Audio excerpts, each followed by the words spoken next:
سارے پتھر تو زلزلہ بھی آئے گا، بے بسی کے خاتمے کا مرحلہ بھی آئے گا۔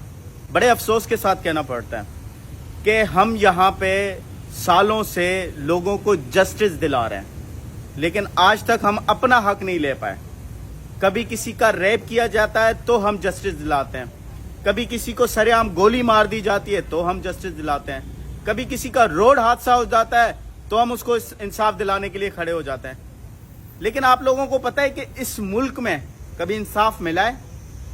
کبھی ایسا ہوا ہے کہ کسی طاقتور شخص کو سزا ملی ہے؟ کبھی ایسا ہوا ہے کہ کسی بڑے مافیا کو جیل میں ڈالا گیا ہو؟ نہیں، کیونکہ ہم لوگ کیڑے مکوڑے ہیں۔ ہم لوگوں کو پتہ ہے کہ ہمیں زندگی بھر ایسے ہی دھکے کھانے جینے ہیں۔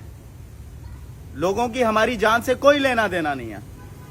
ہم گھر سے نکلتے ہیں بائک پہ، سوچتے ہیں کمائیں گے، پھر گھر پہنچیں گے اور گھر والوں کو وہ پیسے دیں گے تو گھر بار چلے گا۔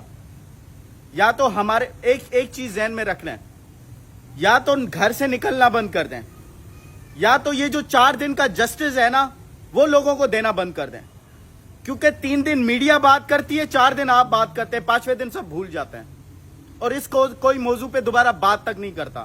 پھر پاگلوں کی طرح جب ڈھول بجاتے رہیں، بولتے رہیں کہ یہ آپ لوگ نکلے تھے اس کو انصاف دلانے کے لیے، آپ چپ ہو گئے ہو، پھر شاید آپ لوگ تھوڑا بہت جاگ جاتے ہو۔ لیکن وہ جو ملزم ہوتا ہے وہ بآسانی طریقے سے اپنا پیسے کا استعمال کر کے، لوگوں کا استعمال کر کے اس جگہ سے نکل جاتا ہے، اپنے آپ کو سیف کر لیتا ہے۔ پھر پتہ چلتا ہے کہ کسی شاروخ جتوئی کی طرح وہ قید سے آزاد ہو چکا ہے۔ اور بڑا شرم کا مقام یہ ہے ہمارے لیے کہ کچھ دن پہلے میں نے بات کی کہ بھائی یونیورسٹی روڈ پہ ٹینکر مافیا گھوم رہی ہے بے لگام ہو کے، اس پہ کوئی لگام دے، لیکن کسی نے اس پہ بات نہیں کی۔ کل ہی ایک خاتون کا نیپا کے پاس اس کے جوہر موڑ کے پاس ایکسیڈنٹ ہوتا ہے اور وہ جان سے چلی جاتی ہے۔ اور اس سے کچھ دن پہلے ایک چشمے والا بیچارہ اپنا چشمے کا کام کرتا تھا، جس کو فکسڈ نے مدد کی، اس کی ٹانگیں کٹ جاتی ہیں، اب زندگی بھر کے لیے وہ اپاہج ہے۔ اسی طریقے سے کوئی نہ کوئی شخص آتا ہے اپنے پیسے کے زور پہ، نشے میں دھت ہو کے وہ روڈ پہ آتا ہے اور لوگ جو بائک سوار ہوتے ہیں، جو ابھی ریسنٹلی کارساز کا واقعہ ہوا ہے اور جو کہ بہت افسوسناک تھا، اس کو کچل دیتے ہیں اور اس کا رزلٹ کچھ نہیں نکلنا ہے۔ 3 دن 4 دن آپ بات کرو گے اس کے اوپر، پھر خاموش ہو جاؤ گے۔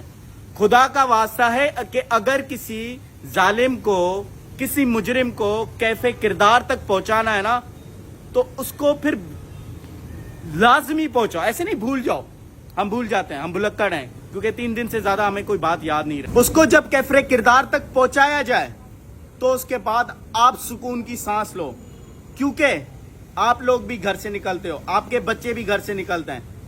کل کو نہیں پتا کہ کوئی ٹینکر والا یا کوئی پراڈو والا آپ کو آ کے کچل دے گا، اور کیونکہ وہ پیسہ استعمال کر سکتے ہیں اور وہ سکون سے اپنے آپ کو بچا کے نکال سکتا ہے وہاں سے، اور سفر صرف آپ لوگ کرو گے۔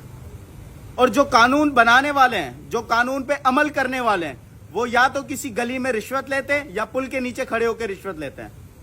ان کی جان، آپ کی جانوں سے ان کا کوئی لینا دینا نہیں ہے۔ وہ صبح کو نکلتے ہی صرف اس لیے ان کو یاد ہوتا ہے کہ آج میں نے اتنی دیہڑی مارنی ہے، پھر اپنے اوپر والے آفیسر کو دینی ہے، اور پھر میں نے گھر جانا ہے سکون سے، گلی کوچے کسی سبزی والے سے پھل لے لیے، کسی سبزی فروٹ والے سے فروٹ لے کے گھر پہ پہنچانے۔ اگر قانون ہو اس ملک میں، اگر قانون ہو تو ایسے مسئلے کبھی بھی نہ ہو۔ اور جو اس کو پاگل شخص قرار دے رہے ہیں، میں صرف ان سے یہ کہنا چاہتا ہوں، تو پاگل تو آپ لوگ ہو کہ آپ نے اس کو گاڑی چلانے دی، پاگل تو آپ ہو کہ اس کو گھر سے نکلنے دیا، پاگل تو آپ ہو کہ اس کو ہاسپٹل میں آپ نے کوئی علاج نہیں کروایا۔